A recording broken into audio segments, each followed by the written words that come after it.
ये आकाशवाणी गोरखपुर है। अब आप प्रमोद कुमार सिंह से क्षेत्रीय समाचार सुनिए। प्रधानमंत्री नरेंद्र मोदी आज आकाशवाणी से मन की बात कार्यक्रम में देश विदेश के लोगों के साथ अपने विचार साझा किए।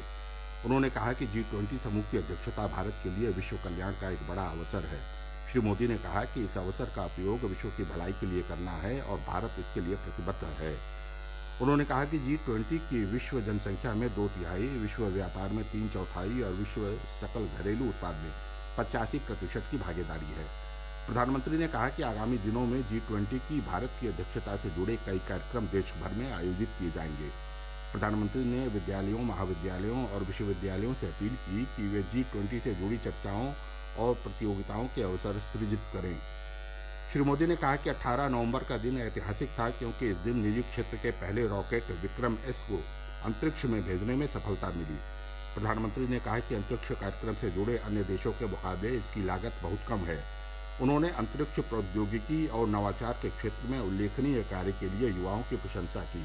प्रधानमंत्री मोदी ने प्रौद्योगिकी से जुड़े नवाचार के बारे में कहा कि भारत ड्रोन के क्षेत्र में तेजी से आगे बढ़ रहा है। उन्होंने कहा कि कुछ ही दिन पहले हिमाचल प्रदेश के किन्नौर जिले में ड्रोन की मदद से सेब की खेप लाई गई। प्रधानमंत्री ने मस्कुलर डिस्ट्रॉफी बीमारी के प्रति जागरूकता बढ़ाने की अपील की, क्योंकि ये बीमारी मेडिकल चिकित्सा विज्ञान के लिए बड़ी चुनौती बनी हुई है। ये एक आनुवंशिक बीमारी है जिससे शरीर की मांसपेशियां कमजोर पड़ने लगती हैं। प्रधानमंत्री ने इस बात पर प्रसन्नता व्यक्त की कि पिछले 8 वर्षों में भारत से वाद्य यंत्रों का निर्यात 3.5 गुना बढ़ा है। श्री मोदी ने शिक्षा के महत्व पर प्रदेश के हरदोई जिले के बांसा गांव के जतिन ललित सिंह की चर्चा की। उन्होंने 2 वर्ष पूर्व अपने गांव में सामुदायिक पुस्तकालय और संसाधन केंद्र की स्थापना की है, जहां प्रतिदिन गांव के करीब 80 विद्यार्थी अध्ययन के लिए आते हैं।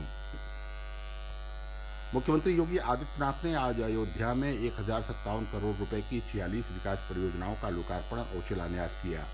उन्होंने इस अवसर पर प्रबुद्धजन सम्मेलन को संबोधित किया। मुख्यमंत्री ने कहा कि अयोध्या में भव्य राम मंदिर के निर्माण के साथ ही नई अयोध्या का निर्माण भी हो रहा है। उन्होंने कहा कि केंद्र और राज्य सरकार ने अयोध्या के विकास के लिए 30,000 करोड़ रुपए की विकास परियोजनाओं को मंजूरी दी है। श्री योगी ने कहा कि आध्यात्मिक और सांस्कृतिक विकास के साथ साथ अयोध्या भौतिक विकास के भी नित नए प्रतिमान स्थापित करेगी। उन्होंने कहा कि अयोध्या में नई सड़कों का निर्माण, पुराने मार्गों का चौड़ीकरण, स्मार्ट ट्रैफिक व्यवस्था, 24 घंटे बिजली, LED स्ट्रीट लाइट और बस स्टेशन, मंडी और कन्वेंशन सेंटर का निर्माण जैसी बुनियादी सुविधाओं का विकास जारी है। उन्होंने कहा कि डबल इंजन सरकार ने अयोध्या को नगर निगम का दर्जा दिया है। श्री योगी ने यह भी कहा कि सड़कों के चौड़ीकरण से प्रभावित होने वाले व्यापारियों को सरकार उचित मुआवजा देने के साथ ही उनका पुनर्वास सुनिश्चित करेगी। मुख्यमंत्री ने अयोध्या विजन डॉक्यूमेंट 2047 के संबंध में अधिकारियों के साथ समीक्षा बैठक भी की। उन्होंने कहा कि अयोध्या का चौमुखी विकास उनकी सरकार की प्राथमिकता है और इससे संबंधित सभी कार्य समयबद्ध ढंग से पूरे किए जाएं। श्री योगी ने अयोध्या के 41वें रामायण मेले का भी उद्घाटन किया।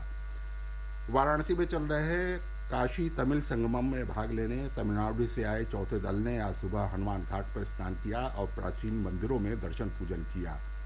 इस दल में आध्यात्म क्षेत्र से जुड़े 216 सदस्य हैं। दल के सदस्य हनुमान घाट स्थित महान कवि सुब्रमण्यम भारती के घर भी गए और उनके परिजनों से मुलाकात की। दल के सदस्यों ने काशी विश्वनाथ धाम कॉरिडोर में आयोजित आध्यात्मिक शैक्षणिक सत्र में भी भाग लिया। इसके बाद वे सारनाथ गए। शाम को दल के सदस्य काशी हिंदू विश्वविद्यालय में आयोजित सांस्कृतिक संध्या में भाग लेंगे।